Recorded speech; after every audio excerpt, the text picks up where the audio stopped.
Ooh, hey, how's it going? How's it going, everyone? A little bit of a impromptu stream. Like I said, my schedule was pretty crazy this week, so I didn't really get a chance to put out a lot of videos.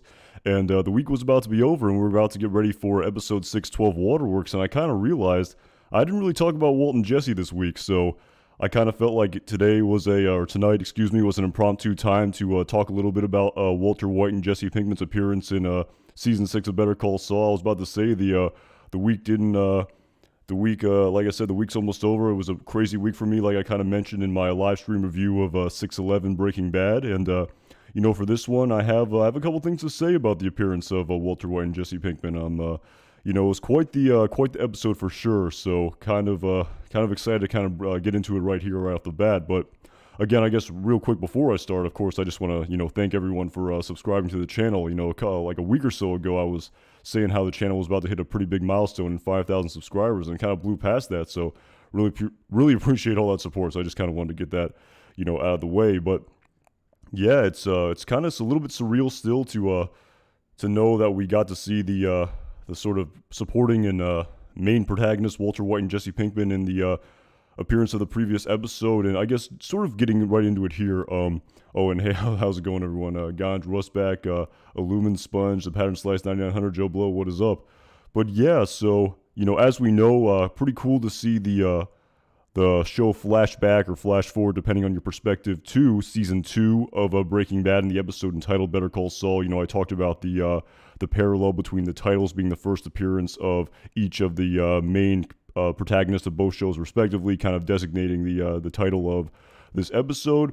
And so of course the cold opening scene here flashes back forward again, depending on your perspective, to the scene immediately prior to the scene that we see right here. We kind of see a little bit of the RV ride to the desert that we did not get to see before. Kind of very interesting to see Saul Goodman speaking Spanish, assuming that the people who kidnapped him were maybe cartel based or something to that effect. Absolutely, Timothy Coombs taking a ride in the crystal ship, that's for sure. And of course, after Saul, I guess, pleads his case, saying anything but the desert, the hood then rips off, and of course it flashes back to the infamous piece of dialogue from season 2 of Breaking Bad, the episode entitled Better Call Saul. It wasn't me, it was Ignacio. And then of course the scene cuts off right there. And again, while I discussed this entire episode in my review for this stream, I just want to focus on the Walter White and Jesse Pinkman appearance. But anyway, we then kind of see a we see a continuation of the storyline here, where of course we know what happens in the desert, but of course the story then picks up during this scene right here, where we can see the sort of what happened immediately following the events that happened in the desert there, where Saul was sort of pleading his case and saying, of course, totally saying, what are you guys, amateurs? Why don't you just kill Badger? I don't want to do this, but I actually have to step away right here at the beginning. I apologize. Very unprofessional of me, but I'll be back in maybe 5 seconds, so I apologize real quick.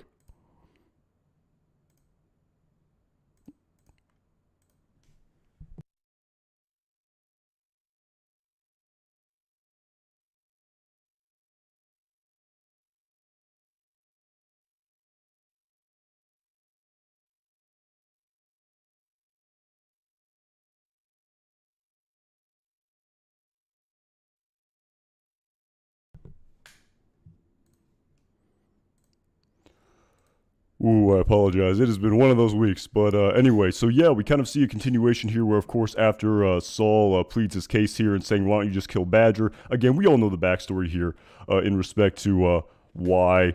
I guess I could go over it real quick. Everyone sort of remembers the sort of infamous piece of dialogue here where, Walt and Jesse basically, I guess, threatened Saul, saying no deals with the DEA. Badger Mayhew will not identify anyone or anybody.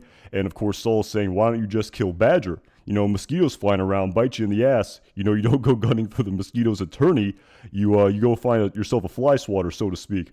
And of course, he then realizes, based on Walter White's cough, that this is the Mr. Mayhew character who he met in his office earlier in that episode. And of course, it's kind of really interesting here because, again, without getting into sort of every little bit of the nitty-gritty in this scene here, it's very sort of cool to see that Saul Goodman in the moment right here realized that this was Heisenberg.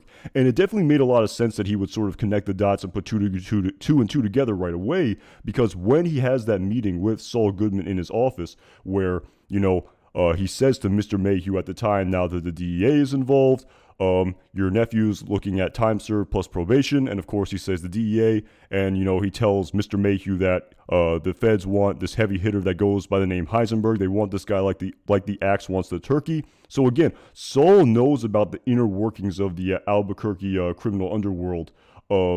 In respect to, who this Heisenberg, he doesn't know who Heisenberg is, but there's definitely sort of rumblings of this mystery man Heisenberg. And so he would definitely put two and two together real quick here in respect to these guys not being the smartest criminals in the world, even the fact that they're just extorting their low-level drug dealer's attorney rather than just shanking him, as Saul sort of said, as one tends to do. So really kind of cool to see. We now know that right here in this moment, right when the sort of RV scene happens, or at least in the plot of Breaking Bad, we know this is the moment exactly where he puts two and two together. And so again, and I kind of talked about this a little bit. I actually mentioned this in a comment on Courtney Reviews channel. Great channel, you should definitely check that out. But it was kind of interesting how I was wondering when these two characters first appeared in this series, if we were going to have some sort of overt, sort of grand new piece of information that was displayed to us when these characters finally appeared. But it definitely was way more subtle than that. It was kind of sort of displaying to us, wow, Joe Blow, thank you so much for the super chat. Really appreciate it. Here is a super chat so you can get a gram of that sweet Cinnabon frosting. Oh man, that is funny right there. I've actually never had a Cinnabon, but I guess I'm gonna have to try one now for damn sure. So wow, really appreciate the super chat there, Joe Blow. Thank you so much. Still haven't tried Cinnabon. A gram is sort of a very interesting measurement that you use there. I think I may know what you're getting at there, but yeah, that's a very sort of a very interesting measurement of frosting that I should acquire. But I appreciate it, Joe Blow. Thank you so much for the support. But yeah, like I was kind of saying, like it was kind of interesting just to see that how subtle this scene was, and really it sort of, we saw the sort of gears really, Joe Blow, I meant a teenth, yeah, okay, there we go, that make, yeah, definitely a teenth, what is that, 1/16 of an ounce, right? I think that was the measurement there for all the kids out there in a high school chemistry class, so, okay, a teenth of frosting, so, yeah, if I remember correctly, when to kind of really skip ahead here, but to season 3 of Breaking Bad, the episode entitled Half, or was it Half Measures? No, it was the one right before Half Measures. Oh man, I should know this. It was I believe it was Abiquiu when Jesse buys the teenth from Tomas and the rival dealers. What was he paying for it? 300 for a teenth? So that's quite a lot there. I'd have to do the sort of math off the top of my head. What is that? 300 times 16. It's a 16th, or yeah, a teenth is a 16th of an ounce, right? To all my chemistry aficionados out there. So what, 300 times 16 times 16, that's how much a pound of the blue stuff cost.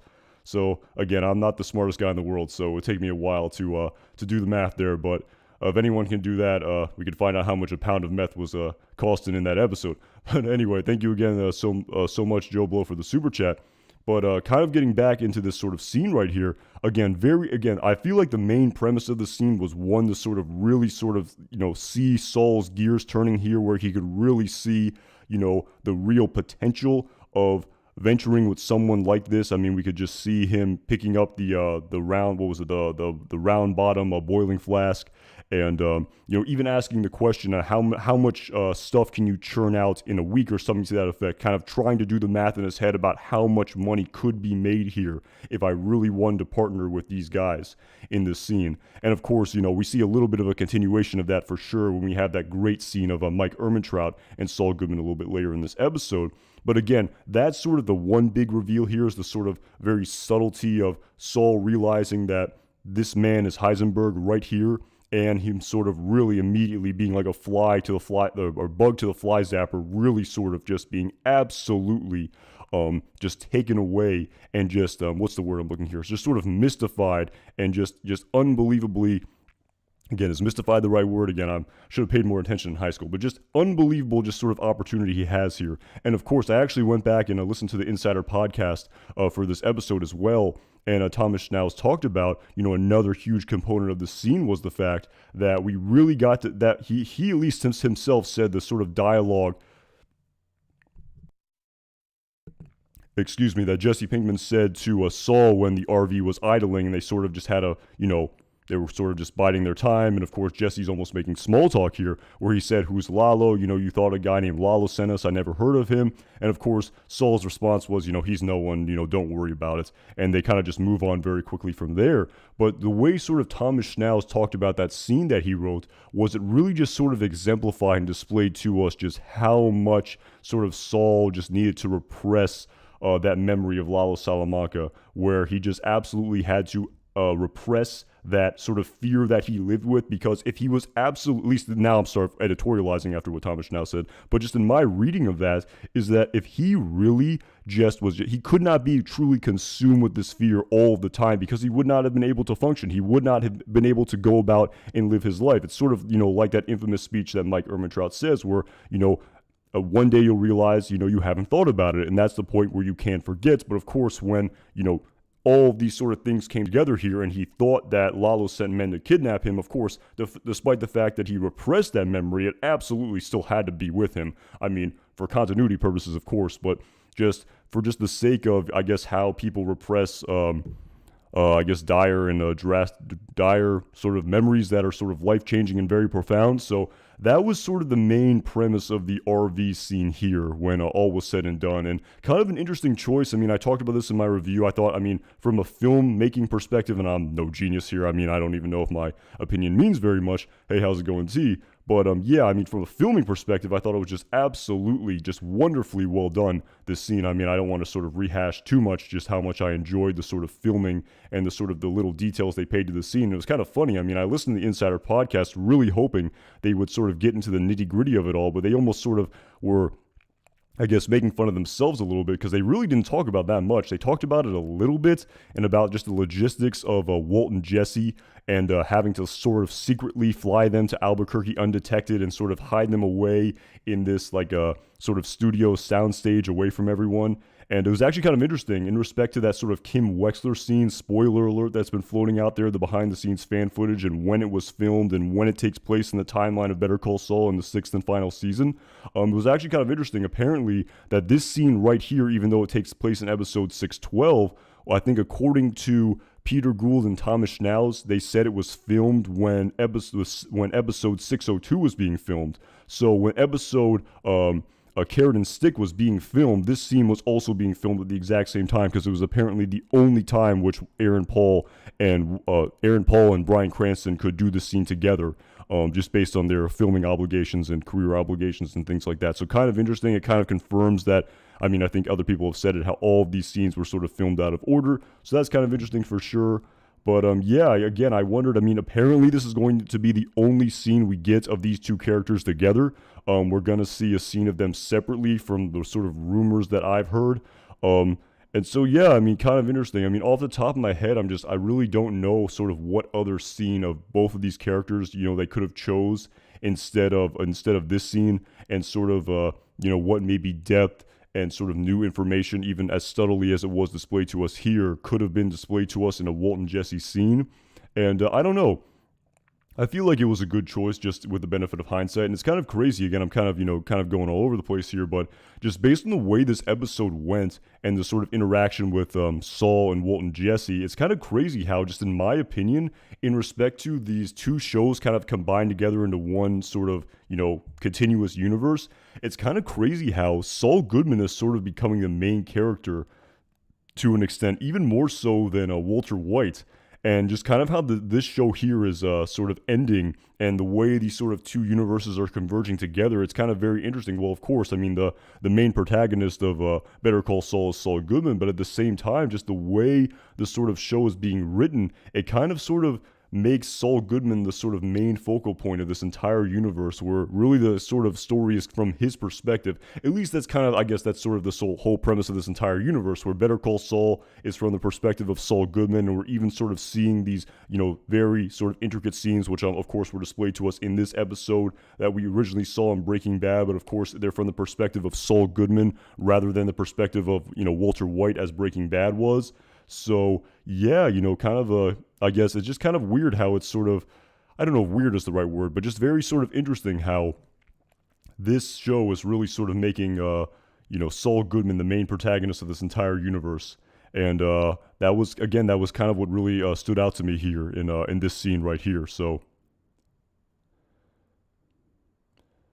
and of course, again, going a little bit further ahead here. And while Walt and Jesse didn't appear in this scene actually, of course, revolved around Walter White specifically. So I would definitely sort of count it as a Walter White scene if I can find it here with the scene of Mike Ehrmantraut.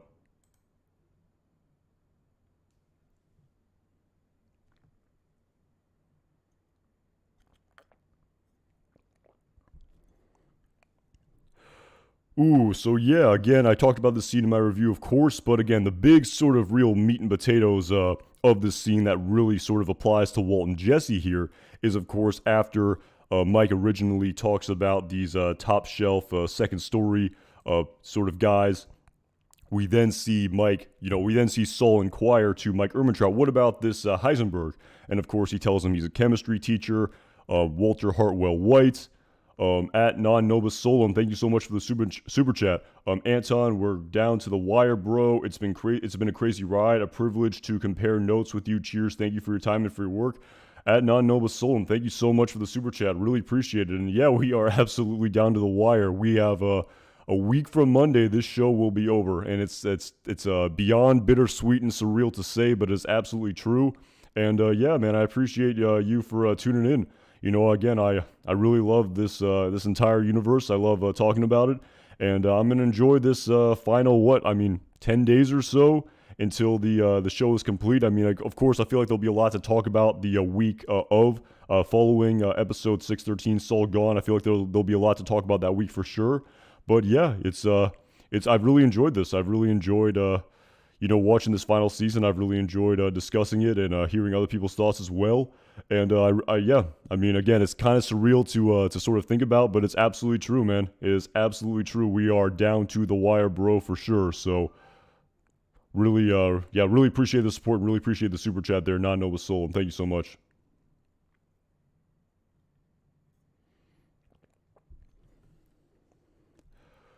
Ooh, but yeah, kind of getting back into it here again. This scene here, sort of dealing with Walter White.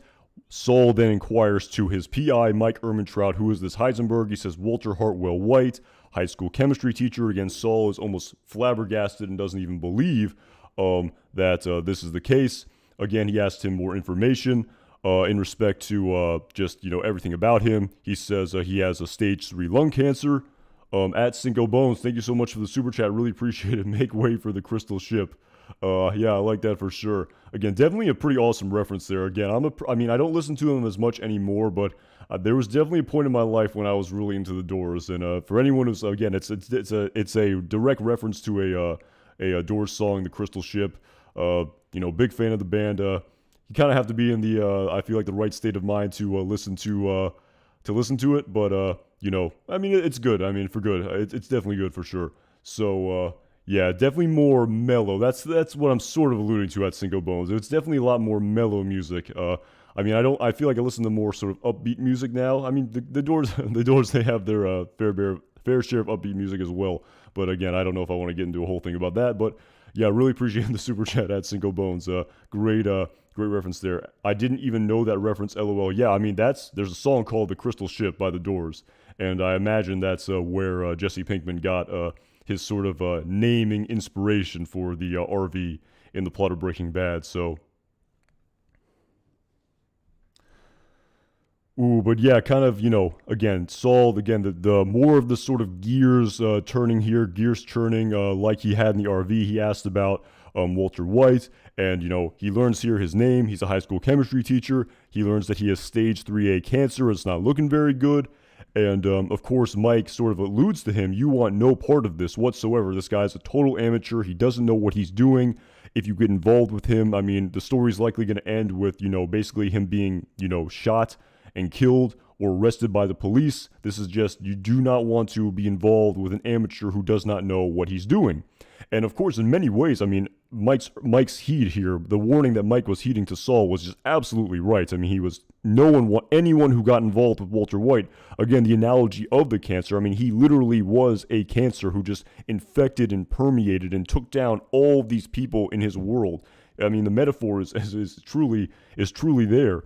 But of course, at the same time, Saul says, "You see sort of someone I shouldn't deal with. I see 170, 75 pounds of clay that can be molded." And of course, at the same time, he sort of agrees with Mike and says, "Yeah, you're probably right. I don't want to get involved with him here." But of course, they then go back into the conversation about other sort of I guess more legitimate means of a crime that Mike is helping Saul with. But of course, as we can clearly see by Saul here, he's not even really paying attention to what Mike is saying. He just cannot get this man Walter White out of his head. It's absolutely consuming him. This sort of, again, at the same time, we don't know. I mean, I've talked about this a lot. There's no way of knowing what's truly going through his head and sort of why he wants to get involved with this. And is it really just about the money as opposed to, something more in respect to Saul's character?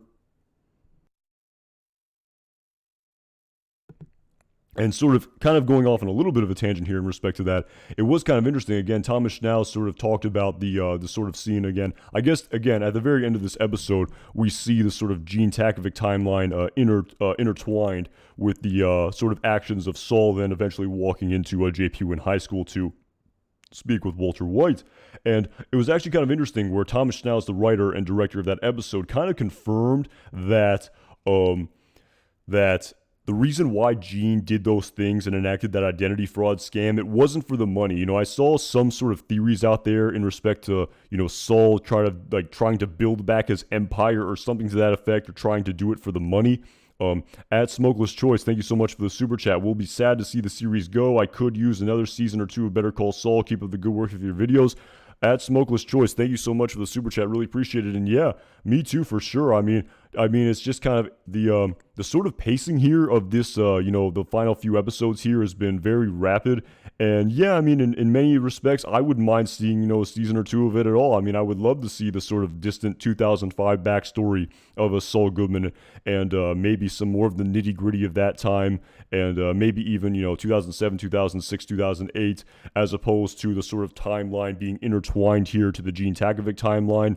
And if you listen to the Insider podcast, it definitely sounds like the final two episodes are going to be written like that, how it's going to be much more of the sort of Breaking Bad color timeline intertwined with the Gene Takovic timeline. That at least my reading of Thomas Schnauz discussing these final two episodes, that's sort of what I'm getting here. Getting at here. But yeah, I would absolutely love to see a couple more seasons of this. And it's again, it's kind of surreal. I mean, only 2 episodes left. I know they're long episodes, and I know there's still a lot of story left to tell. But yeah, I mean, I felt the exact same way about Breaking Bad at Smokeless Choice. I really felt like, I could have done a whole nother season. I mean, I would have loved to end, like, if season 5, part 2 just ended with Ozymandias, and then we just got an entire another season after that. I think it could have been unbelievable. So yeah, I mean, it is what it is. It's at the end of the day, there's nothing we can do about it. There's only 2 episodes left, but I appreciate the kind words and appreciate the super chat. Thank you so much for watching.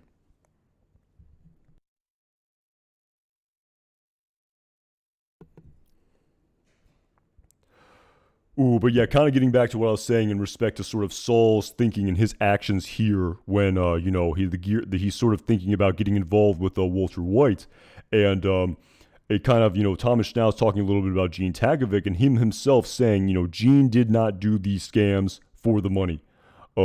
At Nick Russ, thank you so much for the super chat. Did you see this? Did you see the description of episode 12? Someone posted a screenshot of it from the streaming service. It appears to be real, but who knows? I saw the tagline that they put on IMDb, something to the effect of, circumstances drastically change when a discovery is made, something to that. I've seen that one. That's the one that's sort of listed on IMDb. At Nick Russ, I don't know if you're referring to another thing, but I saw that one, something about, the circumstances change or when a discovery is made, if that's what you're alluding to, at Nick Russ. So again, I haven't seen the sort of TV description of it, but that's what I've seen on IMDb. At Richie MC, thank you so much for the super chat. If the finale is released early by bootlegging on the dark web, would you break bad and watch it before August 15th at 9 p.m.? I don't know about that. I'll probably just wait.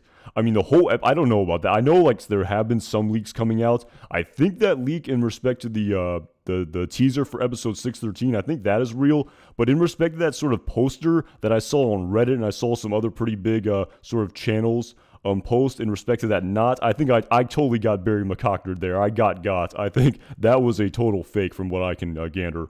That wasn't real. So I feel like I think the that one teaser for 613, I think that's real. I mean, that one seems to be confirmed to be accidentally released, but I think that those posters that have been floating around there, I think I totally fell for that ruse right there. Those I think were totally fake. But yeah, that would be quite something if the entire episode released early online. I mean, yeah, someone's gonna get fired there for sure at Richie MC if that happens. So I know like small leaks definitely are all happen all the time, but yeah, that would be something right there. And I don't know, I don't think I would. I think in maybe in respect to the creators, maybe I'd have to sort of wait and watch it when it was like designated. So I don't know. I don't know how they would feel about the entire episode being released early. So that would be something. So, but really appreciate the super chat there at Richie MC.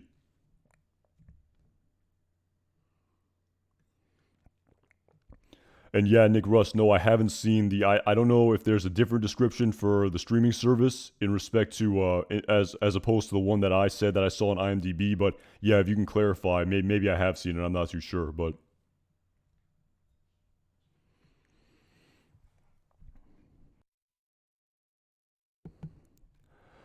But yeah, sort of getting into sort of what Thomas now said about how Gene was not doing what he did with the identity theft for the money. It was not about the money at all. And he even said how, it's not about the money. He has the sort of Band-Aid tin full of diamonds. And that the sort of his actions and that episode following his conversation with Kim, I mean, they pretty much gave it away that he was speaking with Kim. What he did with Jeff and Buddy, the sort of identity theft scam, it was more of a coping mechanism. That's kind of what Thomas Schnauz was saying. It was sort of just a way that he was dealing with his sort of inner demons and his sort of emotions and him unable to sort of articulate what he was feeling after that conversation. And he said akin to sort of an alcoholic using alcohol as an emotional crutch, Saul was using, scamming people as an emotional crutch.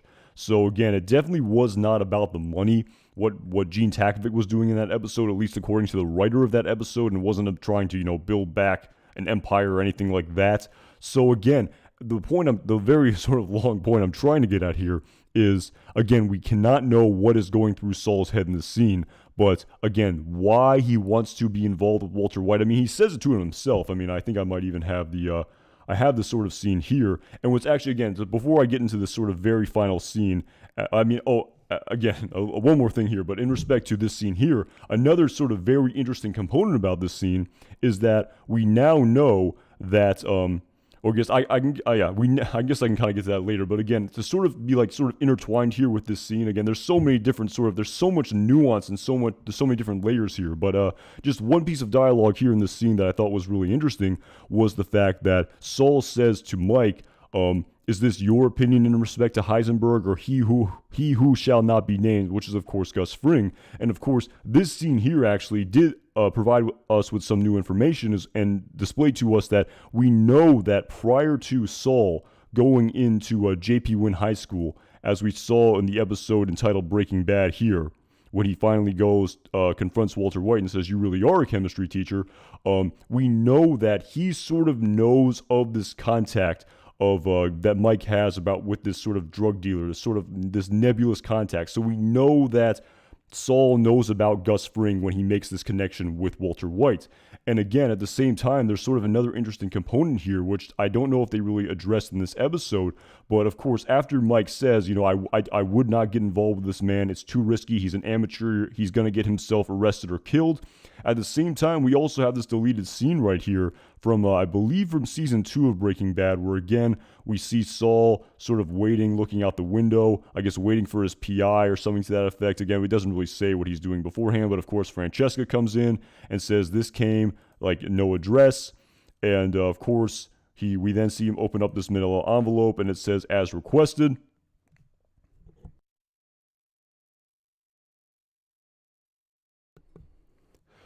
Nick Russ, thank you so much for the super chat. If you're interested, it reads Saul, or I guess spoiler alert here for everyone, but Saul prepares for a sighting. Years later, a neighbor from a Florida suburb leads a normal life working for an ear. Okay, I mean, leads a normal life working for an irrigation system company. Okay, so I think we can all put two and two together here who they're all referring to.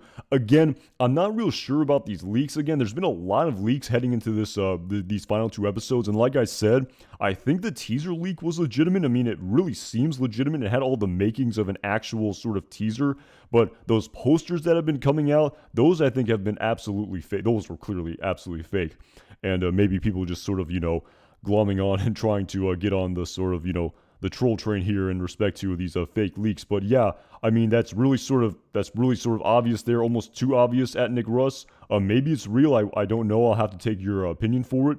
But yeah, that's interesting there for sure. I mean, it's clearly the sort of, Kim living in Florida working for an irrigation company. I mean, that couldn't be more obvious. So, but yeah, I appreciate the info. Again, maybe it's real, maybe it's not. I mean, we'll see. I mean, the IMDb tagline is like I said, it's circumstances drastically change when a discovery is made, which is a lot more. It's still not that subtle, but it's more subtle than that. That's pretty damn obvious. But yeah, I appreciate that for sure. I'll have to go check that out at Nick Russ, and thank you again so much for the super chat. So.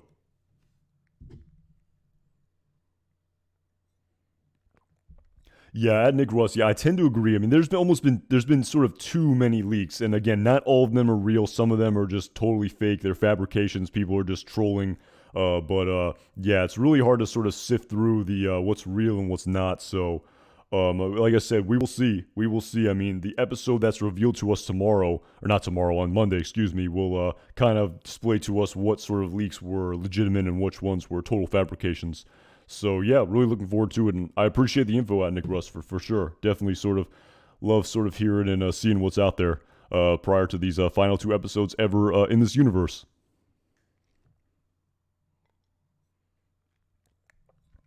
But yeah, kind of going back to this deleted scene here and how it sort of connects into the episode we saw last week, where Mike says, you don't want any part of this.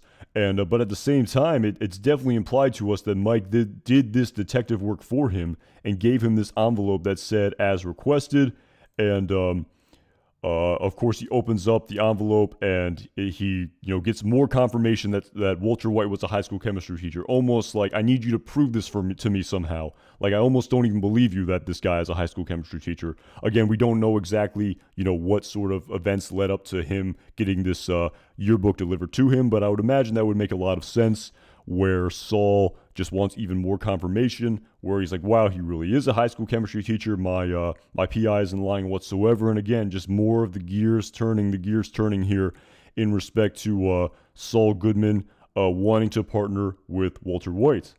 And of course, the very last scene in this previous episode, again, the actual scene is actually pulled up here, but of course it's him, walking into JP Wynn High School, preparing to see this man and make this proposition to him that he says in JP Wynn High School. And again, sort of kind of going back here when the sort of gears are turning. I mean, if we go back to this scene here, of course, it's, I sort of remember the scene off the top of my head, but of course, Walt initially thinks that this is blackmail.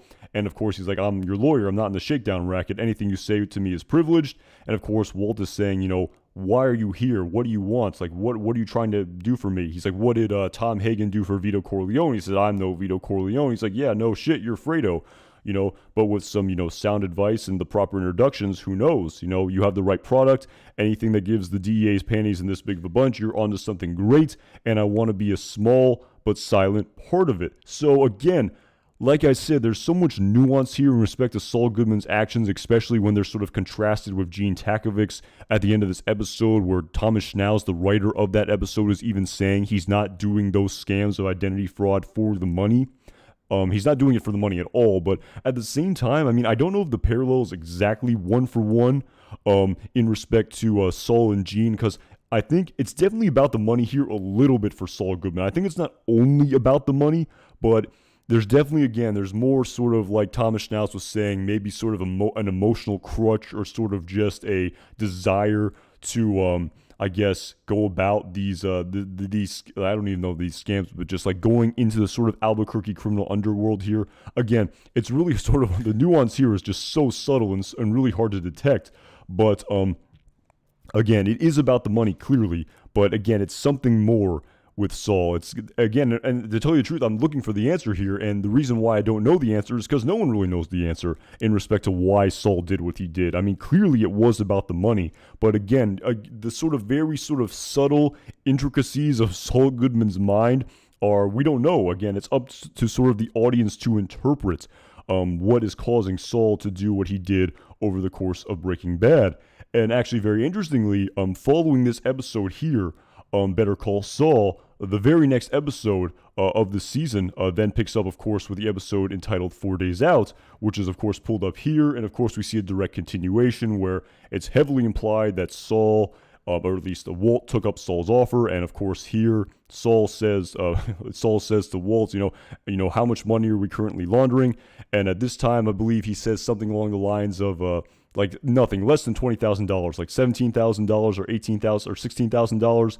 And of course, again, this is a really sort of intricate sort of part of the sort of the backstory of Breaking Bad that again was kind of open-ended and was sort of unknown at the time, but actually this episode here sort of now reveals to us and sort of really answers this question if we really sort of peel back the layers of the onion here. But anyway, following Walt saying he has less than 20,000, Saul then deducts everything, I guess, laundered 70 cents or 80 cents on the dollar minus his cut. And yes, at Beefy Turkey, congratulations, it's something like $11,000 and something to that effect. I'm not the best with math. And of course, as Beaky Turf is saying, congratulations, you've just left your family a secondhand Subaru. And Walt said, well, we'll just have to cook more, lots more. And he's like, yeah, that's my legal opinion. Make hay while the sun is shining. Now, I always wondered, I can sort of quickly summarize what happens here over the course of, these next few episodes. But of course, in 4 Days Out, Walt, again, he just got the sort of lung scan where he thinks he may only have a few months to live. He then gets Saul's advice about making hay while the sun is shining. Of course, they go out and they cook almost 40 pounds of a methamphetamine. Of course, the RV then stalls, but of course they end up getting back. And at the end of the episode, we realize that Walt's cancer treatment went well, and his tumor diminished in like 80% of capacity or something to that effect.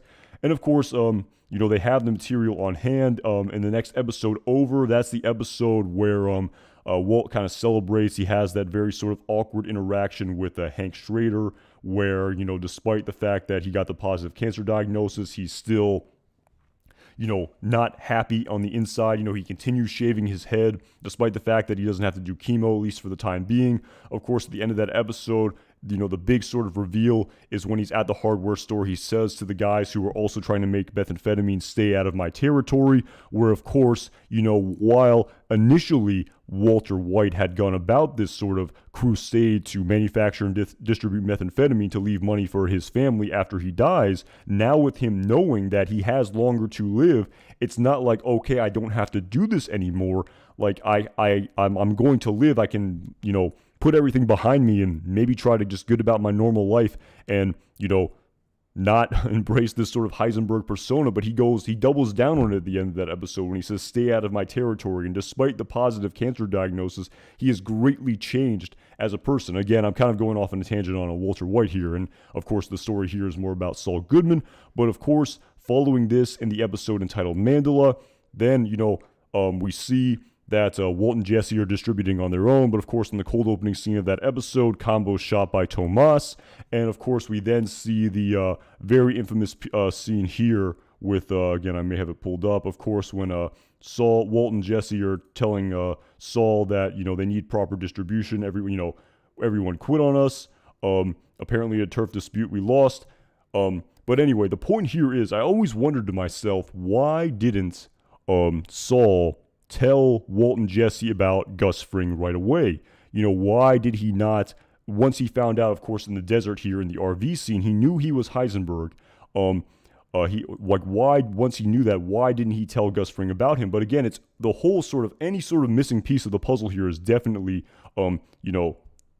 tied up here, absolutely, because it definitely makes sense to me where following Walt telling him that he only has $16,000 in cash on hand, less than $20,000, after he says, how long have you been doing this? He really sort of probably thinks that these guys really aren't players here. And he even says that piece of dialogue, like when Walt says he's going to be dead in a few months, he's like, oh, that's too bad. I thought we would make some real money. But of course, in this scene here, when he says, guys, I'm not Mary Povich, I'm not your marriage counselor. And he says, how about product on hand? How much do you have? And of course, Jesse says 38 and change. And then Saul says grams, ounces, again, being very dismissive, thinking these guys are sort of low-level players, total amateurs, like Mike Ehrmantraut said to him in his office in the scene in 611 in Better Call Saul. But of course, Jesse says pounds. And then Walt said, you did say make hay while the sun is shining. He said, fellas, why the long faces? You're sitting on a gold mine here. And again, Saul's demeanor completely shifts here, where he's like, maybe Mike was wrong. Maybe these guys aren't amateurs. I mean, yes, they are amateurs, but the potential is truly here. They have 38 pounds of methamphetamine that can be sold. That's going to be over $1 million. He's like, we're sitting on a gold mine. And Walt's like, a gold mine we can't sell. We need foot soldiers, we need dealers, we need payback, we need muscle, and Walt's just being absolutely, beside himself, exasperated, saying this whole process has been one step forward and two steps back. We need your help. And of course, Saul says to him, all right, you two, ready for some tough love. You two suck at peddling meth, so give up on trying to do it all on your own. I'm surprised you lasted this long. And of course, Walt says to Saul, we do not want to get in bed with another high-level distributor. No way, we've been down that road before. And then, of course, Saul says, some tattooed speed freak. What you two need is an honest-to-God businessman. I could go on and on and on about the script here. But he basically says that, this is the point in time where I will introduce Walt and Jesse to Gus Fring. And it really sort of makes sense here. I always sort of wondered why, once he knew that Walt was Heisenberg and he had all this potential, why didn't he tell him about Gus Fring right away? And I always wondered, when did he even learn about Gus Fring? Because I wasn't even really sure, because this is the first time he ever mentions Gus Fring. But now we know from the plot of Better Call Saul in 611, where Saul says to Mike, what about the man who should not be named? Again, while he even says in that scene, I don't even know his name, he definitely knows about this kingpin level distributor who Mike Ehrmantraut works for. So we knew he knew about Gus the entire time. And again, this episode really completely answers to us why he didn't tell Walt and Jesse about Gus right away, or at least, I know a guy who knows another guy. And again, he sort of was listening to Mike and saying these guys are total amateurs. They don't know what they're doing. When he first meets with Walter White and realizes he has less than $20,000 in cash after being the sort of infamous Heisenberg, he's like, yeah, maybe these guys are, low-level guys. I'll make a couple bucks off them, whatever. But of course, when he finds out these guys have 38 pounds and they truly had that potential, he finally says, all right, let's make some phone calls. Let's finally introduce you to Gus Fring. So yeah, I mean, that was kind of, that was really what was displayed to us in this past episode, 611 of Better Call Saul. And again, it was very subtle, what was displayed to us in respect to the sort of subtleties of Saul Goodman's actions and thinking. It definitely required a very sort of intricate knowledge of the backstory of Breaking Bad, that's for absolute sure. But yeah, it was really interesting to see that sort of scene to us. And now again, there's absolutely sort of, at least in my interpretation of the sort of Saul Goodman backstory, there's really no sort of holes in this storyline whatsoever. I always wondered, when did Saul know about Gus? We now know, he knew about him prior to him, making that proposition to Walter White, before he walked into JP Wynn and sort of proposed him being his lawyer. And again, we can kind of see his way of thinking, where he thought they were just amateurs until he realized they had all this sort of methamphetamine on them. And he was, it was time to introduce him to, the proper introductions. So.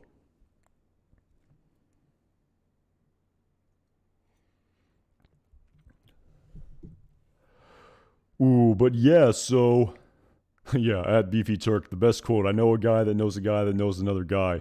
Let me make some phone calls, see if I can schedule a meeting. Great scene there. And of course, he even says, well, what's his name? I have no idea. He's careful, like that, From what I do hear, he sounds a lot like you. And of course, the dialogue here in the episode Better Call Saul, perfect, just sort of, linear backstory of, the what about he who shall not be named, where he doesn't know his name, but he sort of knows that Mike works for a Gus dealer, sort of, a sort of a very powerful distributor. But yeah, really sort of short of that backstory, and it was really great to see that in the previous episode. I really enjoyed it. At the Pattern Slice 9900, at Anton Jackson, is Kaylee and Stacy going to lose the house after Mike died? That is a really interesting question. Again, You'd imagine not. I mean, I wouldn't think that Mike sort of had. I think if the house wasn't in Mike's name, the feds couldn't RICO it. I mean, hopefully Mike covered his tracks well enough where their house wouldn't get RICO'd because it was purchased with drug money. That would be something right there. That would be, talk about a depressing ending. I mean, maybe you could sort of make that sort of very depressing theory, and sort of, say there's validity to it. But hopefully Mike covered his tracks well enough where these people were absolutely oblivious to all of that, where the all of the paperwork was not in their name whatsoever. Again, I mean, maybe with Gus Fring having Kaylee's name in that secret offshore bank account, man, the pattern slice, man, talk about a downer right there. I mean, I guess it's technically possible. I mean, the feds RICO'd all of Walter White's possessions, including their house, and kicked, Skyler and Walt Jr. out of it because it was all paid with drug money. You know what, the pattern slice, I didn't even think about that, man. That's definitely possible. That's kind of a little bit of a downer for a Saturday night, but yeah. I think it absolutely could have happened. I mean, I hope to goodness they don't display that to us. I mean, talk about just adding even more sort of depth and a darkness to Mike Ehrmantraut's family storyline, where his last memory that his granddaughter ever has of him as a 10-year-old is her grandfather abandoning her in the park. And when she grows up and, lives her life, this grandfather who loved her unconditionally, this is what she did to her. And of course, who knows? I mean, maybe even all of the sort of things come out about him, about how he works for a drug dealer. Again, it's sneaky. It's sneaky depressing, the storyline of Mike Ehrmantraut that's written into this universe. That's for damn sure. And again, I wonder how they're sort of gonna just tie a bow on this entire storyline, because yeah, you are done. Great callback there for sure. Season 5 of Better Call Saul at JMNMS. But yeah, I've always wondered that. I've always sort of, because again, we know what happens to Mike, so I always kind of wondered where and how his storyline would end in season 6 of Better Call Saul. So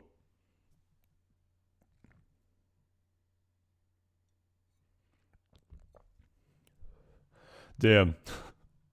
At the pattern slice 9900, that is some food for thought there. So at Justin Cruz, Anton, what do you think Walter White and Jesse Pinkman's single scene will be? Funny that you mentioned that, Justin Cruz, because I was actually just about to get into that. So I was thinking, now that we've seen the sort of one scene of a Walt and Jesse and sort of how that scene was used to tie together the Breaking Bad and Better Call Saul universe, I did wonder, again, I have no way of knowing, again, total just speculation, who knows what the two scenes of Walter White on his own allegedly and Jesse Pinkman on his own allegedly, and again, and based on the Insider podcast, it definitely seems to be that way, because again, sort of reading in between the lines, I think this was the only scene that these two characters filmed together, was the RV scene. But again, I have thought about this a little bit at Justin Cruz, and I did want to speculate on this a little bit. But in respect to the Walter White scene, again, I mean, well, let me work backwards here. In respect to the Jesse Pinkman scene, that again, whatever scene that they have in this universe, in this series, is definitely likely going to tie into Saul Goodman, because I mean, this is Saul Goodman's story.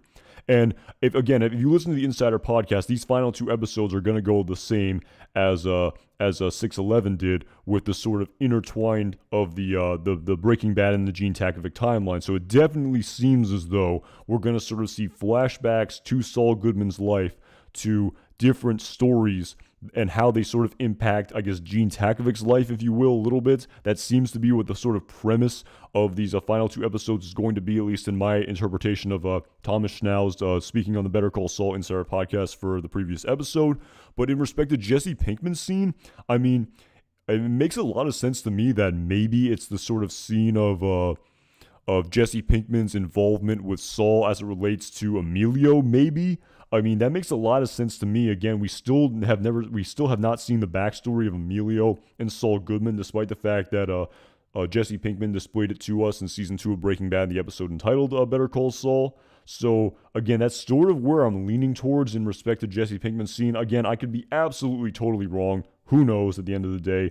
But it definitely seems to be that it's going to be a part of Saul Goodman's backstory that impacts this storyline. But I don't know. I don't know if the sort of Emilio scene adds enough depth to to to Saul Goodman's story and sort of how Jesse Pinkman would be factored into it. I guess it's definitely possible. It would kind of be funny, though, if we saw the backstory of Spooge being a client of Saul Goodman this season, but we don't see the backstory of Emilio. That would kind of be interesting if they don't display Emilio. I guess it's possible we could see the Emilio scene with Saul and Jesse's not a part of that, and maybe we see another scene of Saul and Jesse, maybe. But, and yeah, in respect to the Walter White scene, again, I have no way of proving any of this. I have no sort of, it's nothing else but an inclination that I have. But, I mean, I think a lot of people can sort of get behind the fact that it would just make a lot of sense to me that the Walter White and Saul Goodman scene, it sort of makes absolute sense that we're going to see a more behind the scenes of the Brock poisoning. I mean, it just absolutely makes sense to me that we're going to see more to that, because that is one of the most sort of open-ended storylines in respect to the step-by-step process by which that happened. And of course, if we go back to season 4 of Breaking Bad, when that happened, of course, I believe that was in the episode entitled "End Times." Of course, when Jesse goes into Saul's office and Huell pickpockets the cigarette from him, if I'm not mistaken. And, it's then, of course, it's then revealed to us that, and of course, the reveal, of course, again, we don't know how it happens, and of course, Jesse thinks it's ricin, and he was poisoned somehow, and of course, through a whole assortment of events, the very final scene of that season, at Richie MC, we would need to see Huell again, and you wonder about the weight issue being a problem in respect to a continuity, but again, like I said, with Jeff the cab driver looking completely different, I mean, at this point, I mean, I will not. If Huell looks a lot skinnier than he did in Breaking Bad at Richie MC, I'm not gonna throw a fit about it. I'm really not. But yeah, it just makes a lot of sense to me because again, we don't know how everything happened. Again, for the longest time, we thought he was poisoned with ricin, but of course, it wasn't revealed to us until the final episode entitled Face Off that it wasn't ricin, and of course the very final scene we see the quick zoom in of the Lily of the Valley plant where we realize that Walt was the one who poisoned Brock. And of course in the very first episode of season 5 of Better Call Saul, I believe it was oh my goodness, Live Free or Die. Of course, at the very end of that episode, after the magnet heist, we then of course learn that Saul said to Walt, basically like how again they're speaking in respect to why Saul gave Ted Beneke all of that money, and after him sort of saying she's my client the same as yours, and basically saying Walt basically saying you're not Clarence Darrow Saul, you're a 2-bit bus bench lawyer and you work for me. And of course Saul said, well, Clarence Darrow never had a client who asked him for something like this, and of course he takes the rice and cigarettes, and he said beg, borrow, steal, I'm your Huckleberry. Huell could have, busted this in with his big fingers and killed us all, but do I complain? No, I'm your Huckleberry. I go the extra mile, but you never told me that kid would end up in the hospital. And so we know that Huell lifted the cigarette from Jesse Pinkman in the episode entitled, it was End Times. It's a very sort of subtle scene. Again, we didn't really know. There is a very quick scene of the pickpocket that happens. Again, I think I can pull it up real quick here if I without any problems.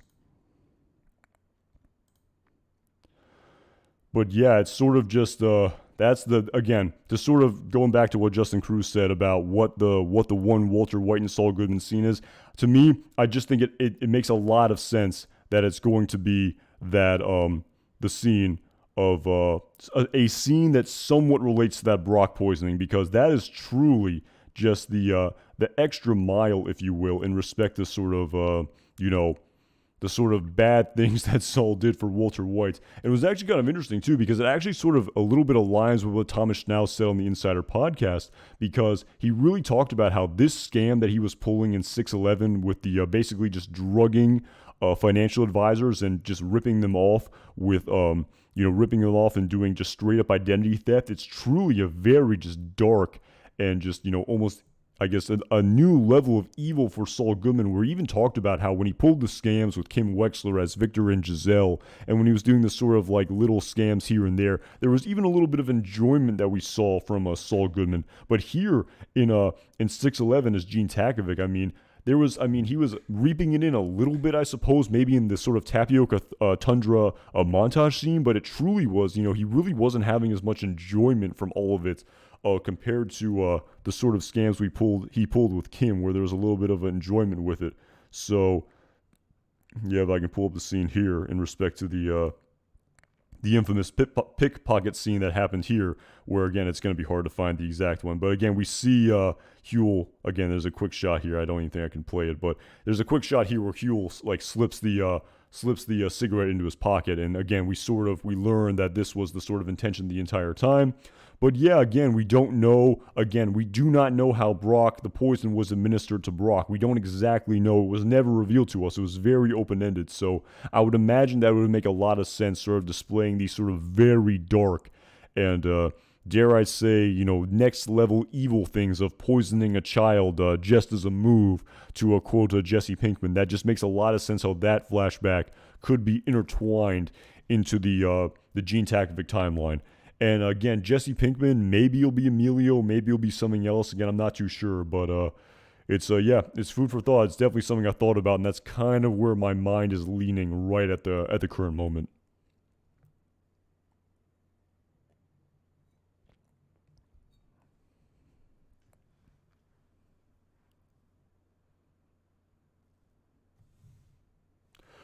Yeah, I tend to agree. Yeah, again, that just makes the Brock poisoning thing in respect to sort of these backstories and how they sort of affect Saul Goodman's backstory and Gene Takovic's life. I mean, the Brock poisoning, it just seems to have the most weight. It just seems to be the most emotionally impactful storyline they could maybe interject Walter White into the backstory of Saul Goodman in the final 2 episodes of the series. So it definitely makes a lot of sense to me.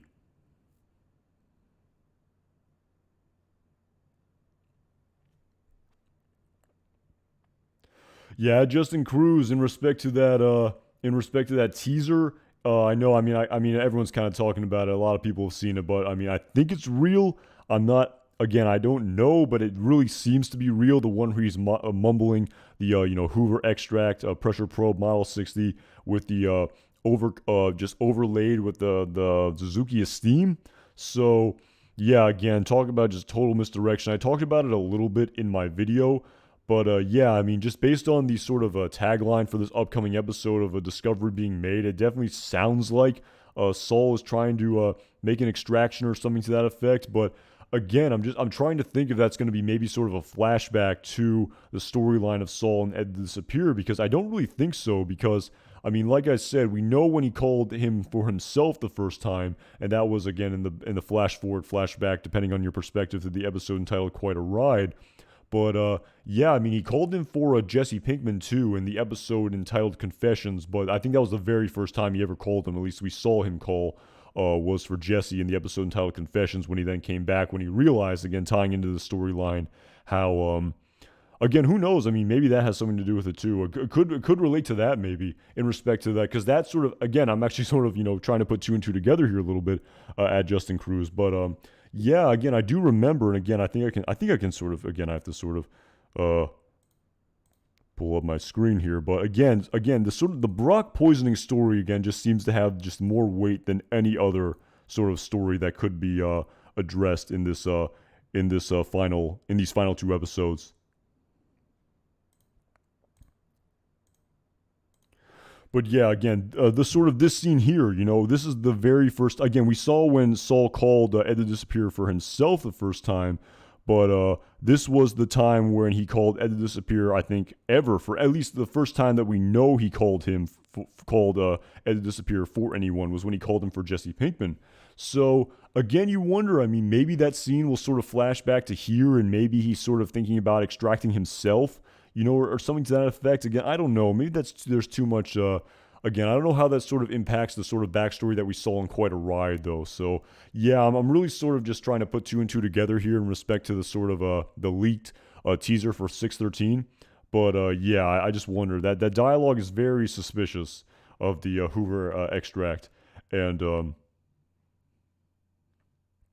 at Steve Bob JD. Yeah, again, it's very, again, I talked about it a little bit earlier. It's not too clear. Again, it's implied that Walter White administered Lily of the Valley to Brock uh, in season 4 of Breaking Bad in order to manipulate Jesse into thinking that Gus Fring had poisoned Brock. In order to manipulate Jesse into getting back on his side when he had effectively teamed up with Gus Fring. That was the sort of main, again, it's a very, very complex plot that ensued over the course of Breaking Bad, but that's the extent that what happened. And of course, Walt, it was a very sort of intricate, nuanced plot where Walt, again, had to take the rice and cigarette out of Jesse's pocket so it looked like, maybe Brock consumed it or ingested it, and that's why Jesse thought he consumed ricin, but of course, he actually had to poison him, but with a non-lethal method, so that's why he used Lily of the Valley, so it was a very complicated plot even back then. So yeah, again, you wonder, again, there's a lot of open-ended sort of aspects of that storyline that could be addressed in these final 2 episodes. And again, that Hoover Max extract sort of also ties into when Saul called Jesse for the first time, the episode called Ed to Disappear for Jesse for the first time, in the episode entitled Confessions. So yeah, I mean, just sort of, I guess, brainstorming off the top of my head here, that definitely seems to be something that would make a lot of sense to me that these creators address in these final 2 episodes.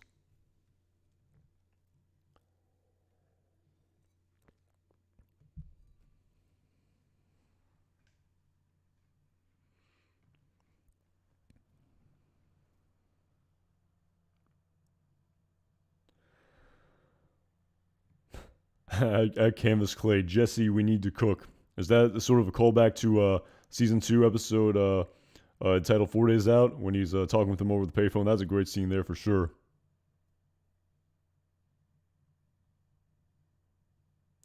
At T. Too funny, T. Again, I will talk about that. Probably next week. I will talk about my opinions on El Camino next week. That is the plan.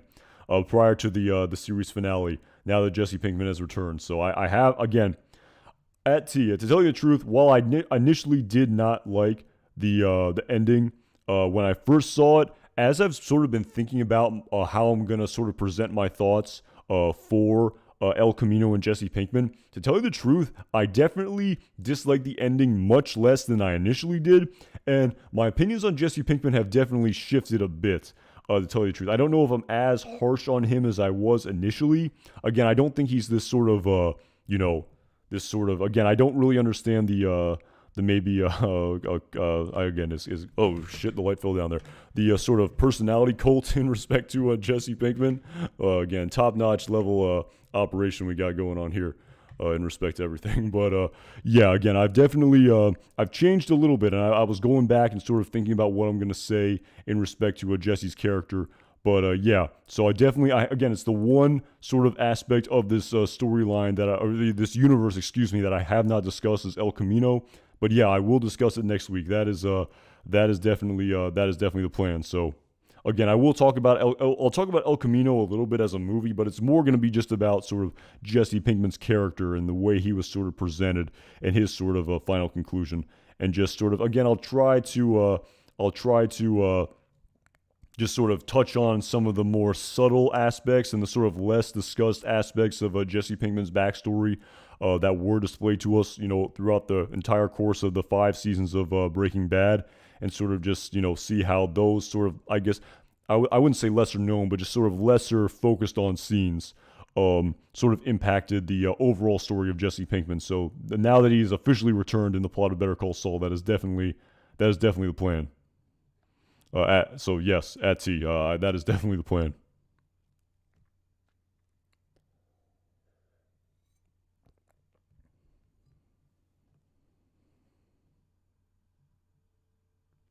Yeah, Travis, great. To tell you the truth, I've only seen El Camino one time. It's absolutely true. I only saw it once. I've only seen it one time, but I pretty much get the gist of it.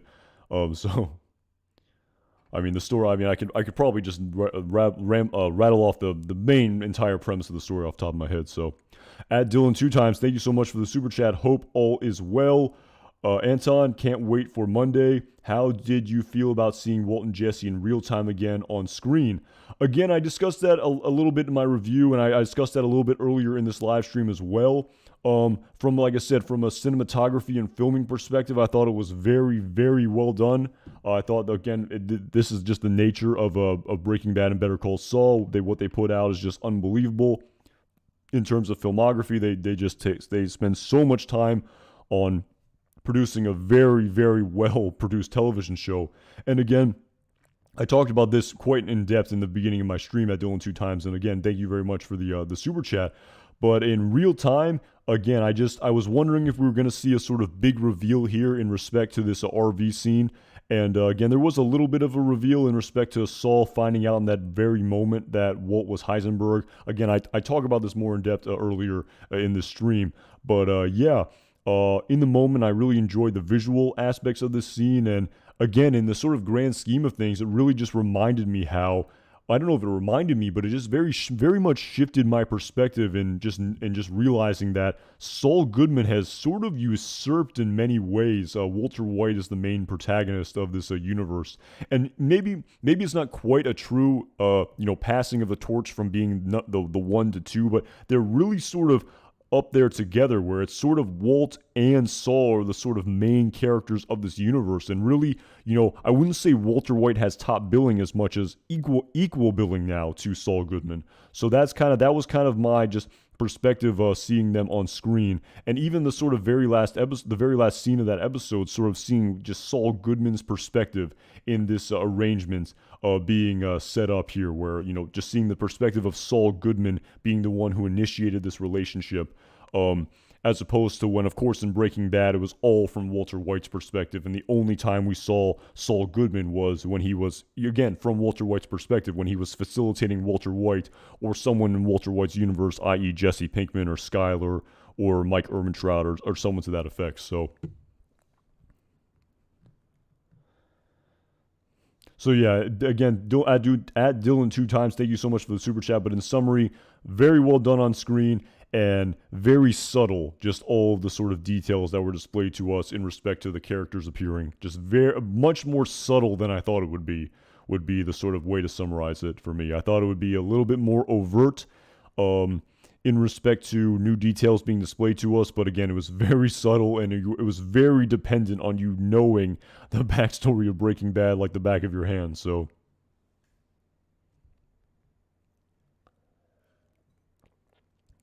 yeah, Timothy Coombs, well, the continuity of Todd Alquist's physical appearance was a bit jarring to say the least, but after this episode, these last 2 episodes that I watched with Jeff the cab driver, again, it's like,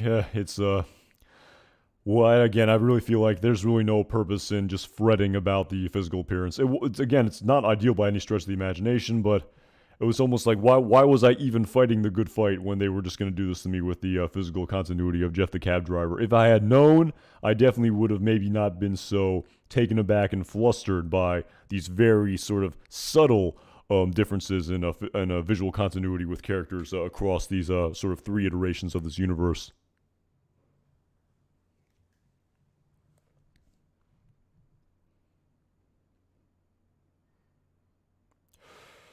Ooh, at Kirby, when I watched Breaking Bad, I was obsessed with Walter, but now I can safely say Saul is my all-time favorite TV show character, period.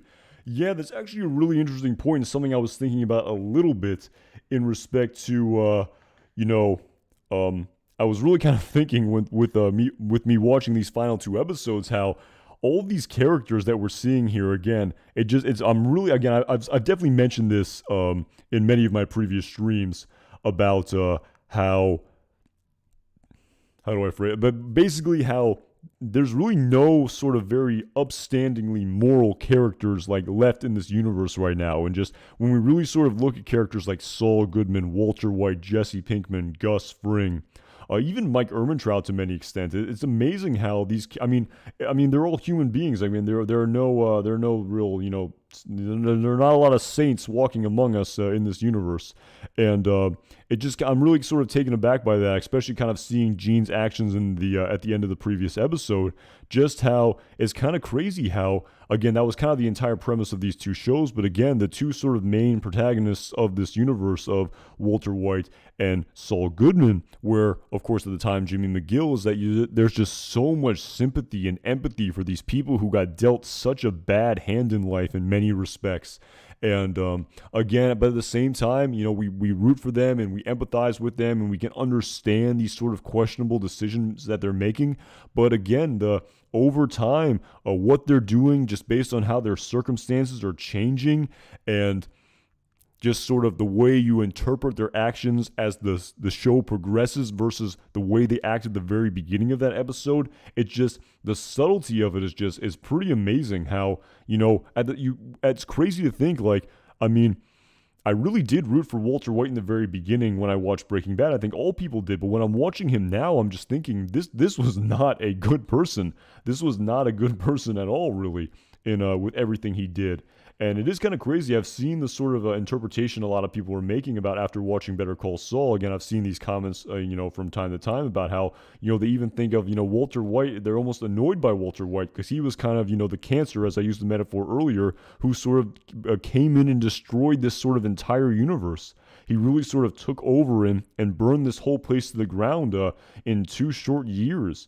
So it's pretty crazy how our perspectives change and how, of course, I mean, how can you not root for this character, Walter White, in the first season? And you understand the decisions he's making and just the sort of, you can really sort of, I guess, explain, or what's the word I'm looking for here? Just sort of apologize, just kind of be a Walter White apologist, if you will, for a lot of the questionable decisions he's making. But again, over time, it's amazing. It's so subtle, the sort of the change in your sympathy, at least speaking for myself, for Walter White, that you don't even, it's again, you almost, I wouldn't wake up, but I'm almost, watching the show and realizing, this is not a good guy. I don't know if I sympathize with him anymore. And at the same time, I don't really know when I stop sympathizing with him as much. So yeah, again, I really love the writing, and I just love the subtlety of this of these 2 shows. Kind of the exact opposite of the 80s movie, but of good versus evil. But it's it's a lot of food for thought. And again, there's no right answer here to any of this. I could speculate all day. Someone else could come across with a completely different perspective, and it would be absolutely plausible just based on their interpretation of this entire story. So yeah, a lot of food for thought.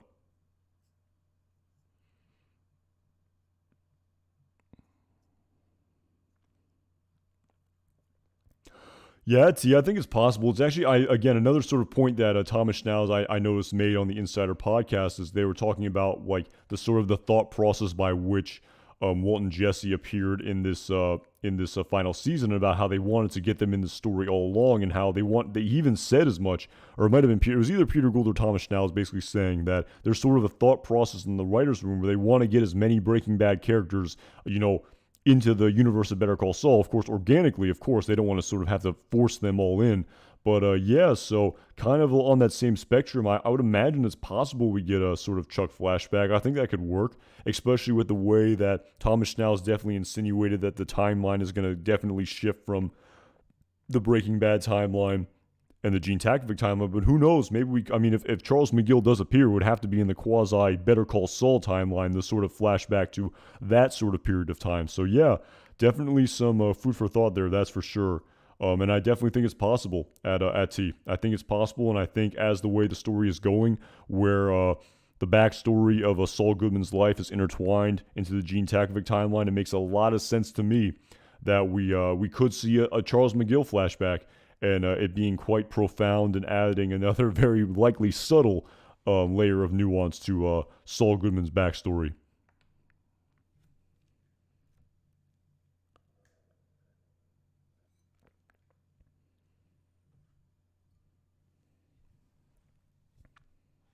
Yeah, that's Smuggler's Choice. That's interesting. You wonder about the sort of epiphany there. I don't know.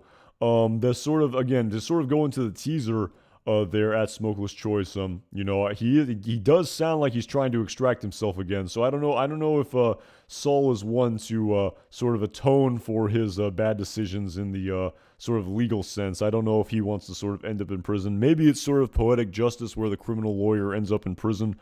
But again, I'm not too sure, especially with that teaser. So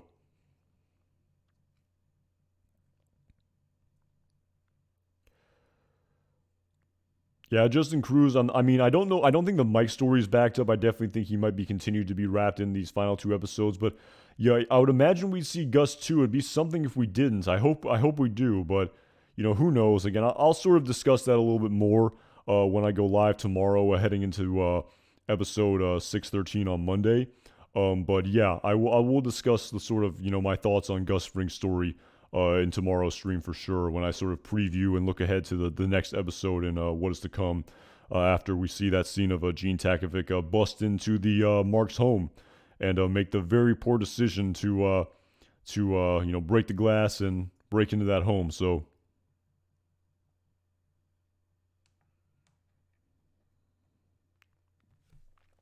and of course, we'll definitely look ahead to the storyline of Kim Wexler tomorrow as well. So that again, I think she's likely coming back tomorrow. I think the sort of the title and the dialogue that Saul said in that phone booth likely sort of tie everything together. In respect to Kim coming back in the next episode, maybe she won't, but it definitely seems that way, especially based on the sort of the leaks and everything. Again, if it's real, I don't want to sort of repeat it right now. I guess if you go back and watch this, you'll definitely see it. But again, who knows with the leaks? I talked about that a little bit earlier. There's been so many, and I really think the vast majority of them aren't real. I think that the video teaser was real, but the other ones, in respect to the posters and descriptions, I'm not too sure about that. So yeah, the sort of title of Waterworks, it definitely sort of seems to be alluding to that, in my humble opinion, in respect to the sprinkler company that she maybe works for. So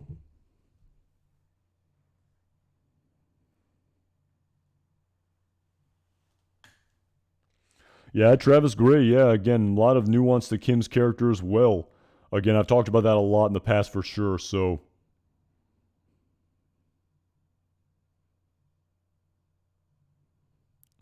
at Mendoza's Coyote. I think we've seen the end of Lyle. I think that I think we've seen the end of. I think that that scene of him singing the Los Pollos Hermanos jingle written to the lyrics of La Cucaracha. I think that was a sort of a nice tying up of Lyle's character for sure. So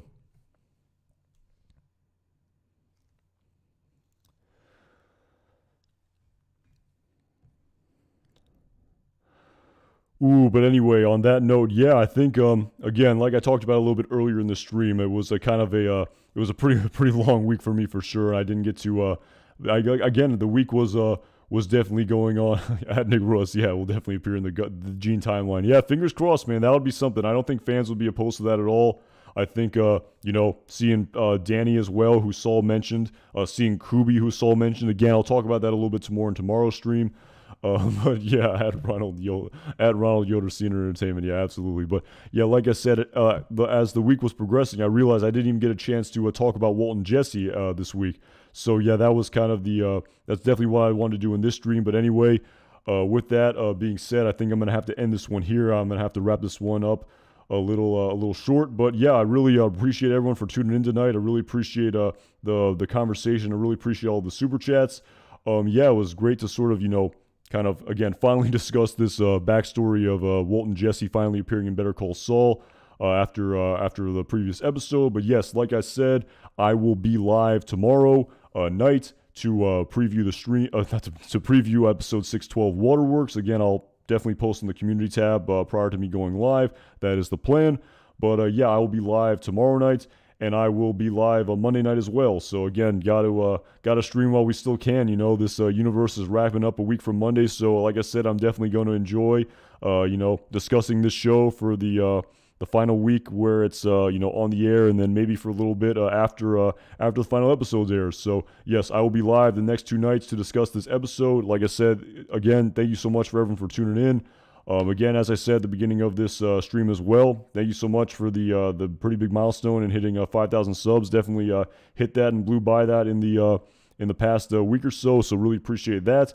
So yeah, again, if you're enjoy the rest of your Saturday and the rest of your weekend to everyone in the U.S. And I will see you guys tomorrow night. Thank you so much for tuning in. Take it easy.